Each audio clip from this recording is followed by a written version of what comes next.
And good evening, everyone, from the Emergency Operations Center at the State Armory in Hartford. The big news here is that the Metro North expects full restoration on the New Haven line of service on Wednesday, which means one more day of these shuttle services, and the DOT's been pretty happy with the way that's run as well. Here now is the governor. Before we begin tonight talking about our own difficulties in Connecticut, we are now painfully aware of the amount of damage that has been done in Oklahoma, including some damage done to an elementary school. And the Lieutenant Governor and I want to extend our thoughts and our prayers to the people of Oklahoma, and I ask that my fellow citizens in Connecticut do the same. Thank you for joining me. I'm here with the Lieutenant Governor. We also have Commissioner Jim Redeker from the DOT, and we also have the Deputy Commissioner for Emergency Management. We continue to have conversations with municipal leaders and Metro North Railroad to make sure that we are putting assets where they need to be as we speak. Based on our last call with Metro North, the New Haven line should be fully operational on Wednesday. I have to say that this is due to the extraordinary work of Metro North, the federal officials in clearing, and our own state DOT. This is very, very good news and something that we did not think could be accomplished. But full operations are expected to begin on Wednesday morning. What this means is this is tremendously good news. However, it also means that we're going to have one more day of great difficulty, and that's tomorrow. Now, I have to say that today went exceedingly well. People listened to us. Many people stayed home or worked from home. In fact, in the affected area, ridership on Metro North was down 81%, and the use of the highways did not appear to have gone up significantly today. In point of fact, the backup on the Merritt Parkway was less than an average Monday, and on 95 was only shortly longer than an average Monday, and that was actually thought to have to do with the fog. I want to thank the people of Connecticut for listening and understanding that we are giving the best possible advice we can at any given moment, and I thank you for taking that advice. The State Emergency Operations Center will remain partially activated throughout the time that the service has not been restored. DOT has stationed extra tow trucks along main corridors in case there are accidents. It is our intention to continue clearing those accidents on an expedited basis with paperwork to be done off-road. So we're doing everything in our power to keep the two highways serving the affected area free of problems. We still continue to report that 76 individuals were transported or got themselves to the hospital. As I stand before you, we still have 7 people remaining hospitalized, and one of those in critical condition. Our thoughts are obviously with the injured and their families as well, and we hope them all a speedy recovery. Let me turn the microphone over to Jim Redeker, who might fill you in on any other details, and then I'll take questions. Jim? Thank you, Governor and Lieutenant Governor. Suffice it to say, the plan worked. People listened, and we had support services in place. The same plan will be operated tomorrow morning and tomorrow afternoon, meaning trains will operate from New Haven to Bridgeport with shuttle systems in between, regular service from South Norwalk, limited service from Westport, and full service from Stamford in the morning, and then returned again at night. My thanks to all the bus operators and all the personnel who operated that, who supported that, and all the towns who came to our assistance and supported that as well. It made the plan really one easy to execute because of those partnerships. I would add one other thing about Wednesday morning, and that is, in addition to Metro North service being restored fully, Amtrak will also be operating full service starting Wednesday morning for those customers of that system. Thank you. Yeah, why don't you tell them we also have a bridge repair taking place? Oh, yes. So there is, just for the motorists tonight, overnight, after 9 p.m. and shortly before 5 will be closed, there is a bridge joint replacement that's going to happen between Bridgeport and Stamford on 95, just as a heads up for people in that corridor. Thank you. With that, we'll take some questions. Governor, when will we have some sort of estimate on what this is all costing? Who's going to pay for it? And with regard to the people who were hurt, who's responsible for their injuries and their lost wages? Well, you know, I think a lot of that will be determined subsequently. Suffice it to say that Metro-North is the operator of this service. That is a cooperative relationship that we maintain with them, and that there are insurance coverage with deductibles. So there's a certain amount of self-insurance involved. We do believe that 3 cars are destroyed, that they'll be salvaged in all likelihood for whatever equipment can be salvaged from those 3 That's cars. $10 million right there. Yeah, a significant amount of money right there. What about the individuals who were there? I appreciate the question. I don't really have an answer for you today. I'm sure people will be looking at their legal rights, and I certainly don't want to be offering legal advice at this time. Suffice it to say that there is a way to handle those claims, and I honestly, my thoughts haven't turned to that yet. With respect to how we handle that, I'm most concerned about the commerce and the safety of our citizens, and making sure that we get through one more day, and at the same time celebrating that we'll be up and running on Wednesday. There's an entity. Metro-North is the operator of the trains, right? Right. Metro-North. Metro-North operates them. Go ahead. Are you going to replace the 3 cars that were destroyed? Well, we're in the, since I've become governor, I think we've increased our order by 68 cars, and we'll look at what the possibility of working with the provider will be. Obviously, I want enough cars to handle not only the current use, but I'm hoping to grow this system substantially. It is the largest commuter rail operation in the United States. We think with the build out of additional stations and additional parking that there's ample room for growth as long as we have the cars necessary to serve the population. So we're going to work on that in the future. Over here. Is there a better cause for the collision? Is it true that maybe a rail employee saw some sort of track or piece dislodged right before the accident? Not that I'm aware. We know that a piece of track did become dislodged as a result or triggering this event. I saw that myself when I inspected the area on Saturday morning.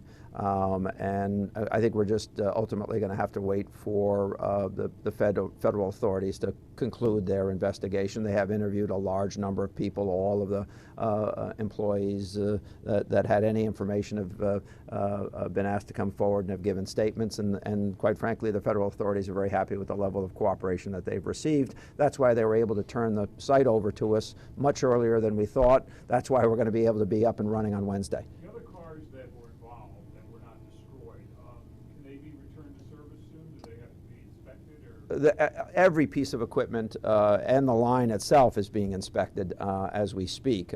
So obviously we're not going to return any equipment to use until such time as it passes inspection. There are, although we probably have lost 3 cars, there are other cars that were damaged, obviously, and that they'll have to go be transported to an appropriate place to be repaired. The cars on those screens were the newer cars? These were all M8s. These were all new cars, and from early review, they responded tremendously well. But that's another issue. This is the first time that this technology has been involved in an accident, and it is an interest point for the federal authorities specifically to understand how they held up. One more question. I don't know what the deal is on warranties on rail cars, but if they are new and the investigation showed that it was a flaw in one of these cars in terms of the wheel carriage or whatever versus the track, would the state be able to recover money? I would presume we would have a claim if that was the case. I don't think it will be the case based on some of the early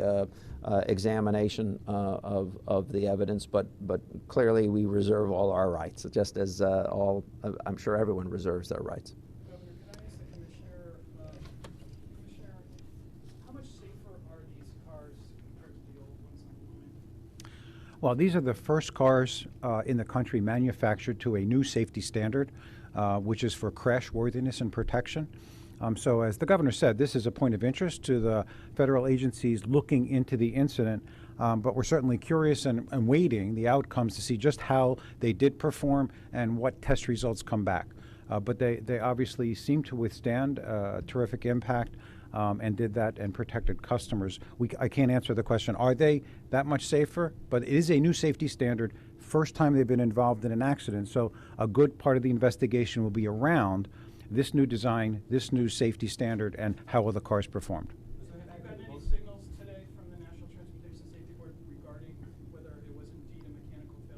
No, no, it's premature for that. And Nobody kind of reports on those new cars in terms of their liability, not just, I'm not talking about crashworthiness, but overall problems with the cars. no, actually, the cars are performing very, very well. They're Don't have any data though? I mean, I know. there's a lot of data, which is measured basically. A quick measure is mean distance between failures. Some of our old cars are in the 40,000, 60,000 mile range. These have hit over 300,000 and improving over time. We're very happy with their performance, and they're actually going through their life cycle of working out any of the issues pretty quickly compared to other fleets. So we're happy with the cars. Did you know that both trains were going 70 miles an hour? Is that correct? No, I can't speak to that until the investigation's done. Have you been informed whether the cab signal was green at the time of the incident? I have not. Have you asked anybody about it? Again, this is all part of the investigation. We're awaiting those findings and really can't speak to them until there are conclusive points of evidence that are reported by the NTSB. Is DOT responsible for the maintenance work on the rail line? The maintenance is contracted to Metro North as well as the operation. So we own the line, they maintain it, they operate. The DOT owns, Connecticut DOT That's owns correct. that line? We own the Northeast Corridor from New Haven to the New York border.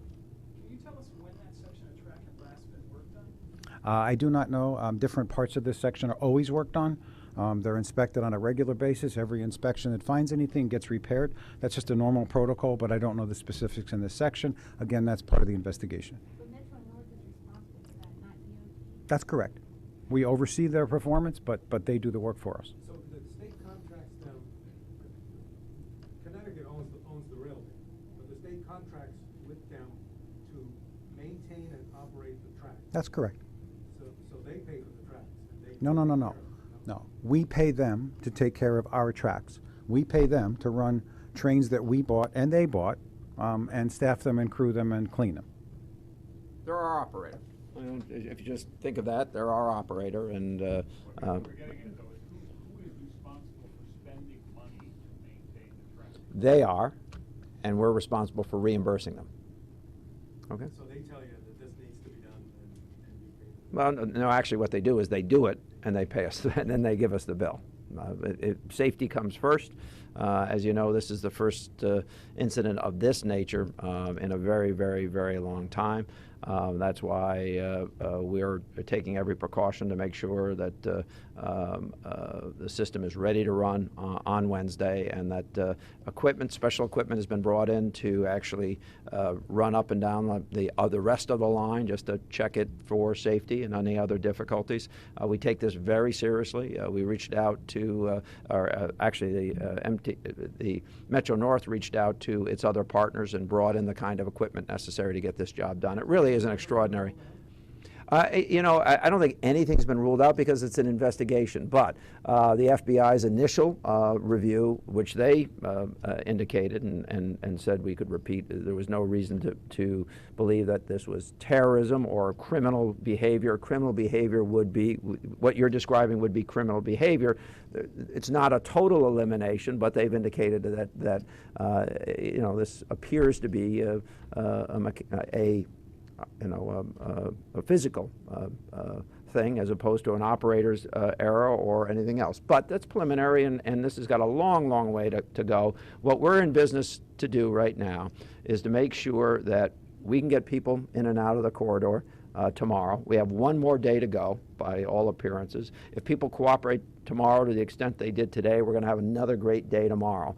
And I'm very appreciative of the public having listened to us. All of these other issues will be handled in a normal course, and there's no reason that we won't share information with you as we have it. Thank you. One more question about All right. track maintenance. 1, 2, and then I'm out of here.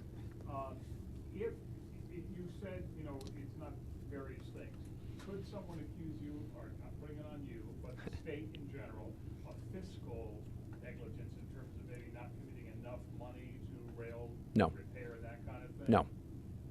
Because we have had, the Miami River Bridge is an example where the state didn't put enough money in and the bridge fell down. Yep, So- sure. so No, again, comparison be made to that. Not line item. because it doesn't appear to be that case. On the other hand, a report will be written I'm hopeful that the report will indicate whatever went wrong and how it went wrong and why it went wrong.